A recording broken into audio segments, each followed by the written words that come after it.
자, 오늘 패스오버라는 제목으로 하나님 말씀 나누겠습니다. 자, 우리 캐나다에도 여러 가지 할리데이가 있죠. 대표적으로 우리 줄라이 1스트가 어떤 할리데이죠? 네, 캐나다 데이. 캐나다 데이가 어떤 날이에요? 우리는 할리데이 하면 무조건 쉬는 날, 놀러 가는 날, 이렇게 학교 안 가도 되는 날, 그렇게 우리가 생각할 수 있는데, 모든 할리데이에는 내용이 있어요. 그 다음에 애니버서리라고 하죠. 우리가 기억하고 기념할 만한 그런 내용이 있어요. 그렇죠? 캐나다 데이는 어떤 데이예요? 우리가 캐나다가 이제 영국 아래에서 그렇게 식민지라고 그러죠. 영국 아래에서 그렇게 있다가 캐나다라는 딱 국가가 될 수 있었던 그런 날을 기념하면서 우리가 캐나다 데이라고 하고, 그날 이렇게 캐나다를 내가 캐나다 사람이구나 하는 것을 자랑스럽게 생각하면서 그렇게 지내죠. 우리나라로 치면 3월 1일은 무슨 날일까요? 목사님 생일이에요. 그래서 온 대한민국 사람이 목사님의 생일을 기념하면서 태극기를 다는 줄 알았는데 그게 아니더라고요. 인디펜던스 데이라고 해가지고 대한독립 만세 하면서 우리 대한민국이 일본 아래에 있는 것이 아니라 우리가 이제 대한민국으로서 우리나라다라고 하는 그런 자부심을 가지고 또 자랑을 가지고 우리나라를 기억하자 하면서 코리안이라는 아이덴티티를 가지고 저는 태극기를 저렇게 달곤 하죠.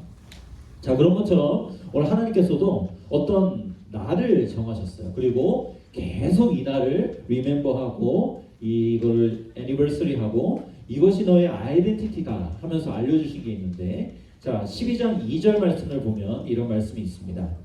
이 달을 너에게 달의 스타트, 곧 너의 해의 첫 달이 되게 하라. 그러니까 이때 이 달이라 그러면 this month라 그러면 히브리 사람들에게 아빕월이라는 거예요.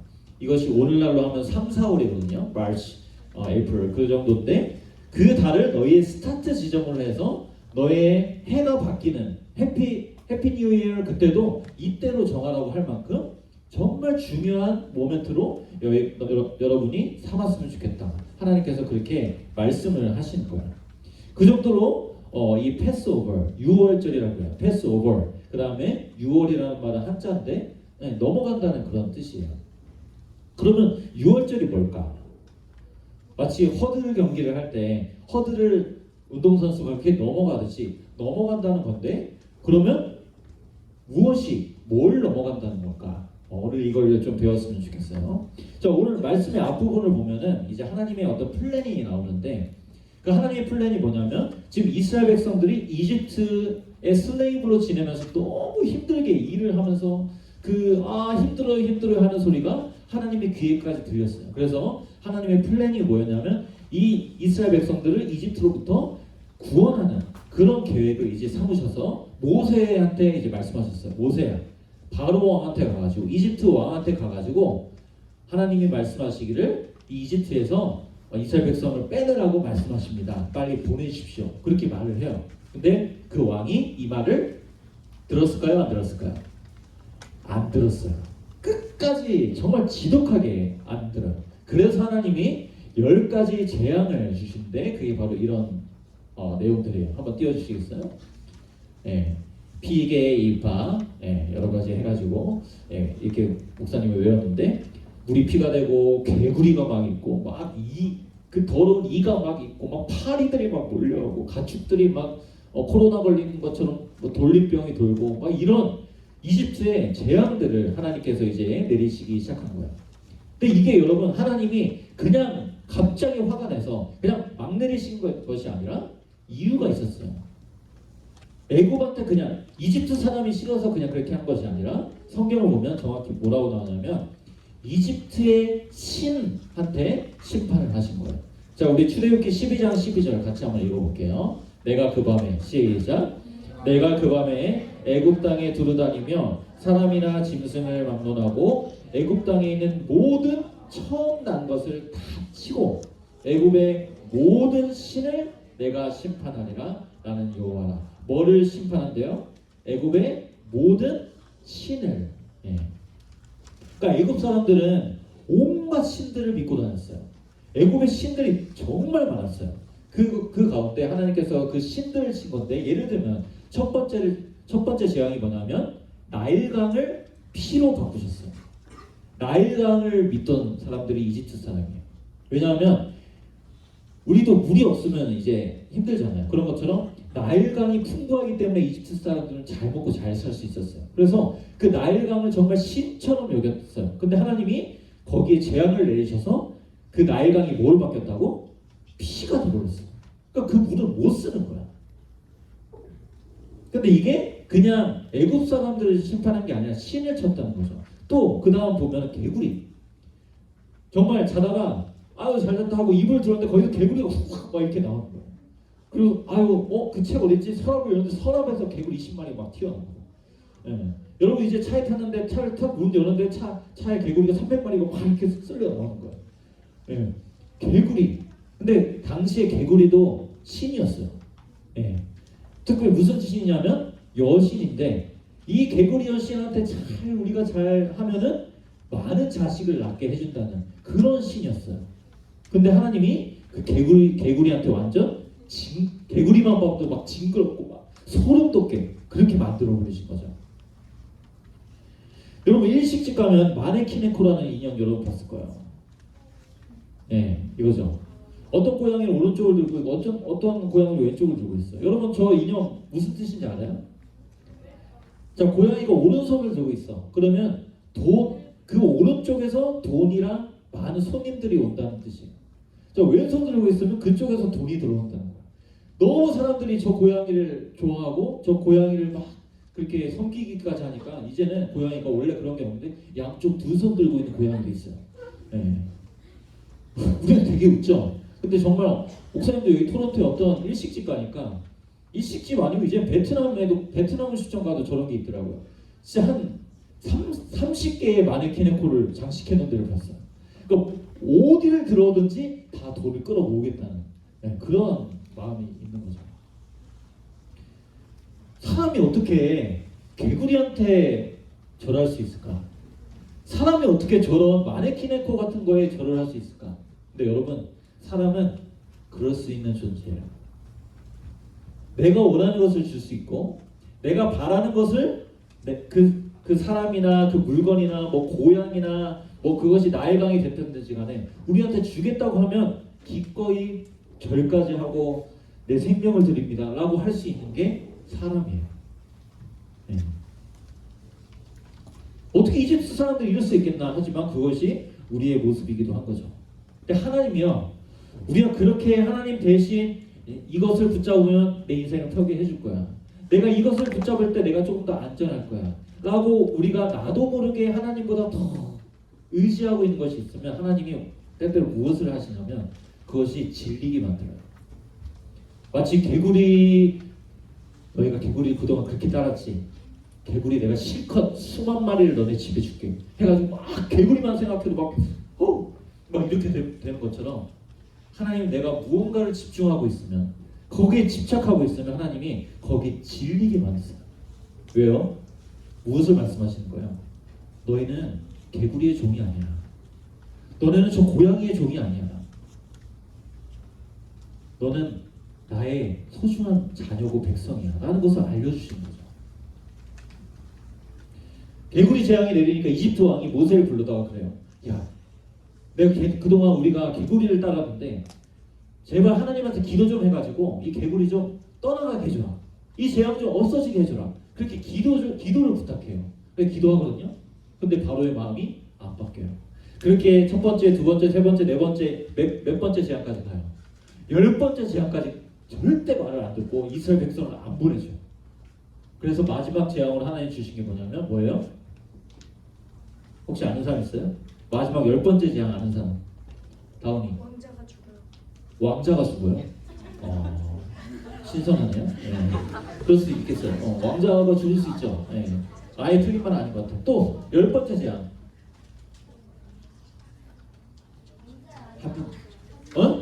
왕자의 아들이 손자가 죽는다. 오케이. 와우. 네. 네. 장자라 그러죠. 네. 태어나는 첫째는 다 죽인다 그랬어요. 그래서 첫째 아들이라 그러는데 소 같은 가축들 중에서도 첫 번째로 나는 것은 다 죽이는 거예요. 그러니까 애굽의 첫 번째는 다 죽이는 그런 재앙이에요. 왜냐하면 성경에서 첫째라는 것은 모든 것을 말하는 거거든요. 그러니까 첫째가 죽는다는 것은 애굽을 싹 쓸어버리겠다는 거예요. 예. 근데 죽지 않고 살 수 있는 길을 유일하게 알려주신 그 유일한 길을 알려주신 게 오늘 말씀이 이 말씀인데 우리 21절부터 22절 우리 세 번역으로 한번 읽어볼게요. 천천히 시작. 모세가 이스라엘의 장로들 모두를 불러서 이렇게 말하였다. 여러분은 여러분의 가족들과 함께 먹을 양이나 염소를 준비하여 유월절 제물로 잡으십시오. 우수초 묶음을 구하여다가 받아놓은 피에 적셔서 그 피를 상인방과 좌우 문설주에 뿌리십시오. 여러분은 아침까지 아무도 자기 집 문 밖으로 나가서는 안 됩니다. 무슨 말인지 하나도 모르겠죠. 그래서 그림을 준비했습니다. 한마디 이렇게 하는 거예요. 당시에 이제 문이 있는데 문 이렇게 기둥을 세울 수 있는 문이 있고 우리 같은 이런 문도 있고 기둥도 이렇게 있는데 아무튼 문에다가 저 어린 양을 잡아다가 그 양의 피를 바르라는 거예요. 그러면은 여기서 플러스 피를 바른 집에 스테이하고 있어야 너희가 죽지 않을 수 있다. 그 재앙을 피할 수 있다. 이렇게 말씀하시는 거예요. 피를 바르라고 그렇게 말씀하세요. 이 날을 기념하는 것이 유월절인데 이제 알겠어요? 죽음의 사자들이 이제 죽이려고 싹 돌아다녀 애굽의 모든 집을. 근데 저 피가 발린 집 그리고 그 집안에 있는 하나님의 말씀 안에 있는 사람들은 넘어간다. 죽음의 사자가 죽이지 않고 넘어간다. 패스 오버한다. 그래서 유월절이라는 의미를 가지고 있습니다. 자, 중요한 것은 이 말씀이 이스라엘 백성들에게만 들으라고 주신 시크릿한 말씀이 아니라는 거야. 야, 내가 너네들만 살려줄 거야. 그러니까 너네들만 조용히 알고 있어. 이것이 재앙을 피할 수 있는 유일한 길이야. 이렇게 하시지 않았다고. 애굽 사람들 중에서도 이 유월절 하나님의 말씀을 듣고 그대로 행해서 구원을 받은 이집트 사람들이 있었어요. 왜 그러셨을까요? 하나님 무조건 이스라엘 백성들만 사랑하는 거 아닌가? 이렇게 생각할 수 있는데 왜 이렇게 하나님께서 길을 만드셨을까요? 이집트 사람만 특별히 나빠서 그렇게 심판하신 게 아니라는 거예요. 이집트 사람이나 이스라엘 사람이나 똑같이 죽어야 되고 재앙을 받아 첫째가 다 죽어야 되는, 모두가 죽어야 되는 그런 사람들이라는 것을 하나님께서 지금 말씀하시는 거예요. 이스라엘 사람도 똑같이 살리시는 하나님 말씀 안에 없으면 죽을 수밖에 없고 이스라엘 사람이 아니더라도 하나님 말씀 안에 있으면 살 수 있는 자들이라는 것을 알려주시는 거예요. 중요한 거는 뭐예요? 결국 뭘 말씀하시는 거예요? 하나님 말씀 안에 있는 사람만이 살 수 있다. 이걸 알려주시는 거예요. 여러분 우리가 교회에 매주 다니는 거 중요하죠. 근데요 매주 교회를 다닌다고 해서 우리가 그 사실이 죄인인 나를 대단하게 만들어주지 않아요. 내가 정말 죽을 수밖에 없는 사람인데 내가 교회에서 많은 착한 일을 많이 한다고 해서 내가 죄인이 아닌 게 되고 착한 사람이 되는 게 아니에요. 오늘 하나님 그걸 말씀해 주시는 거예요. 여러분 우리가 정말 내가 죽는 것이 당연한 사람이었다. 이런 것을 우리가 알지 못하면 신앙생활이 보링해져요. 주님이 나를 구원해 주셨습니다. 여기에 대한 기쁨이 없어요. 그러다 보면 어떻게 돼요? 교회 다니는 것이 힘들어요. 찬양이 아니에요. 예배가 아니에요. 그저 하나님께서 나에게 복 주신다 그러면 오 땡큐 제발 그냥 그런 하나님으로 받아들이지. 그냥 다른 사람들도 다 믿는 그런 신으로 다가오지. 하나님은 나를 구원하신 하나님이다. 이런 고백은 우리 가운데 나오기가 힘들어요. 하나님은 우리 가운데 행하신 중요한 일은 구원하신 하나님입니다. 여러분 하나님은 왜 유월절을 기념하게 하셨을까요? 나중에 홍해도 건너거든요. 엄청난 기적이잖아요. 근데 하나님은 왜 기적을 기념하지 않고 유월절을 기념하게 하셨을까? 두 가지 이유가 있는데요. 여기 우리 믿음 생활의 키가 있어요. 첫 번째는 구원을 위해서 내가 할 수 있는 게 아무것도 없다는 걸 알려주시는 거예요. 6월절에서 구원, 6월절로 그 사건을 통해서 우리가 구원을 받는데 우리가 할 수 있는 게 뭐가 있어요? 하나님 말씀대로 피를 발라서 하는데 그 집안에 가만히 있는 것밖에 없어. 우리가 할 수 있는 게 없는 거예요. 두 번째, 구원하는 길은 오직 어린 양의 피에만 있다는 것을 하나님이 알려주시는 거예요. 구원에 있어서 내가 할 수 있는 건 아무것도 없어. 난 죽을 수밖에 없어. 그래 나는 그렇게 있어야 돼. 근데 하나님이 이렇게 하면 산다 알려주셨어요. 그럼 그 안에서 피 바르고 집안에 머물고 있을 때 내가 살 수 있는 유일한 길은 그 하나님 말씀하신 피에 있다는 거예요. 이 6월절 약은 누구를 가리키냐면 바로 우리 구원하신 예수님을 가리켜요. 우리 요한복음 1장 29절 같이 한번 읽어보자. 요한복음 1장 29절. 예, 제가 읽어줄게요. 보라, 세상 죄를 지고 가는 하나님의 어린 양이다. 세례 요한이 예수님을 보면서 그랬어요. 하나님의 어린 양이다. 자, 베드로 전서 말씀이 있나요? 베드로 전서 말씀이 있나요? 그것도 없어요? 네, 목사님 읽어줄게요. 흠이 없고 티가 없는 어린 양의 피와 같은 그리스도의 귀한 피로 되었습니다. 여러분, 목사님 이번 주에만 장례식 4번 있었어요. 네, 정말 죽음이라는 것에 정말 많은 시간을 거기에 목사님이 이모션을 하면서 감정을 느끼면서 그렇게 느끼면서 장례식에 참여했고, 목사님이 여기 그동안 많은 장례식을 했지만 여기 미랄교회 와서 충격적인 장례식 참 많았는데 정말 태어나지도 않은 정말 갓난 아기가 죽는 그 장례식, 그리고 이번 주에는 우리 청년이 정말 이제 직장부에서 이제 살기 시작해야 될 그 정말 젊은 너무나도 건강한 청년이 이제 죽게 되는 이런 것들을 참 볼 때 다이 목사님도 그러고 저희 목사님도 그렇게 했어요. 죽음이 나랑 먼 이야기가 아닌가. 왜 성경에서 파티장에 가는 것보다 장례식장에 가는 것이 너희 영혼에 유익하다고 하는지 정말 알겠더라고요. 여러분, 죽음이 우리랑 먼 이야기가 아니에요. 우리 제자훈련한 친구들 유서 썼거든요. 도저히 못 읽겠대요. 근데 얼마나 진정성 있게 썼는지 모르겠어요. 네. 왜 유서를 써보라고 했냐면, 한번 그 유서를 써보면은 정말 내 삶에 정말 중요하고 안 중요한 것이 무엇인지를 알 수 있거든요. 내가 지금 당장은 여러분에게 대학 가는 거 너무 중요하죠. 중요하고 좋은 직장 가는 거 중요해요. 어떤 삶을 살아가는 거 중요해요. 근데 만약에 나에게 오늘 주어진 하루가 마지막 하루라면 정말 중요한 것들이 무엇이 있을까? 뭐 가족을 사랑하는 것이 될 수도 있고, 내가 할 많은 것들이 있지만 우리 가족들과 함께 시간을 보내고 대화를 더 나누고 그런 것일 수 있죠. 근데 정말 장례식을 통해서 제가 목사님 더 절절히 깨닫는 거는 그 사람이 정말 피가 발려져서 구원함을 입은 사람으로서 천국을 준비하고 있는 사람인가, 그것을 보게 됩니다.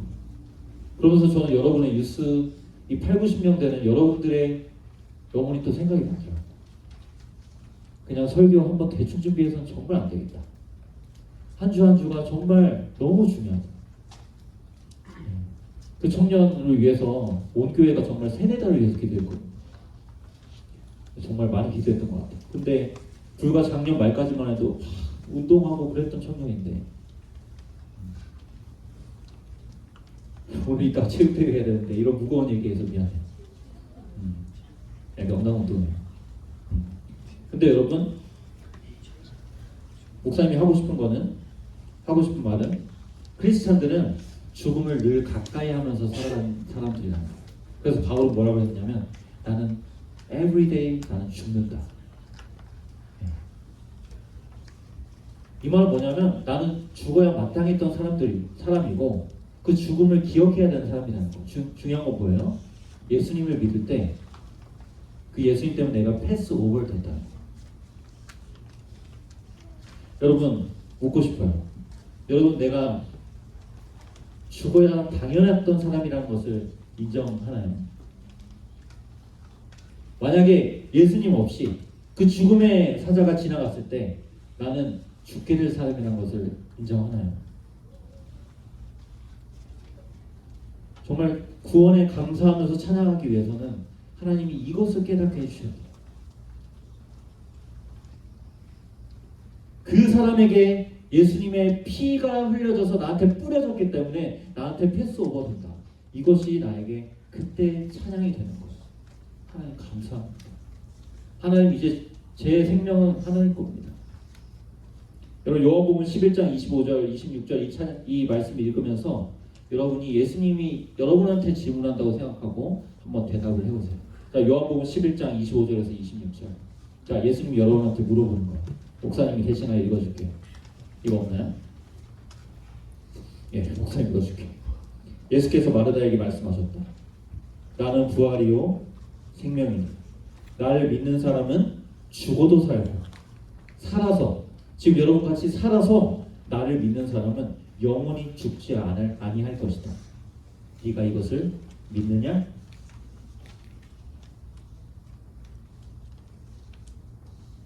예수님 여러분한테 물어보신다고 생각해요. 나를 믿는 자는 죽어도 살겠고 살아서 부른 나를 믿는 자는 영원히 죽지 아니할 거야. 누구야? 이것을 너희가 믿느냐?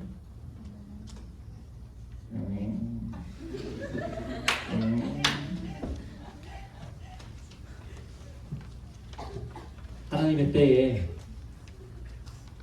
아멘입니다. 이런 고백 여러분의 영혼에서 터져나오기를 목사님 정말 기도합니다. 말씀 마무리할게요. 여러분 굿뉴스 이거예요. 내가 죄인이었어. 내가 죽을 수밖에 없는 삶이었어. 하지만 나를 대신해서 어린 양 대신 예수님이 죽으셔서 그 피가 발려져 있고 그 피가 발려져 있는 예수님의 집 안에 머물면서 그 예수님과 함께 살아가는 사람은 죽어도 살아요. 살아서 죽게 되면 영원히 죽지 아니하는 천국에 이르게 되는 그 귀한 복음이 여러분한테 또 들려지는 거예요. 여러분 이번 한 주도 여러분 이 고양이 믿으면서 살아가셨어요. 그 고양이가 여러분의 소망이 아니에요. 여러분 개구리한테 절하고 살지 마세요. 하나님이 야 너희는 그런 존재가 아니야. 내가 너희를 책임진다. 그 하나님을 신뢰하면서 그렇게 살 수 있는 여러분 되기를 간절히 소원합니다.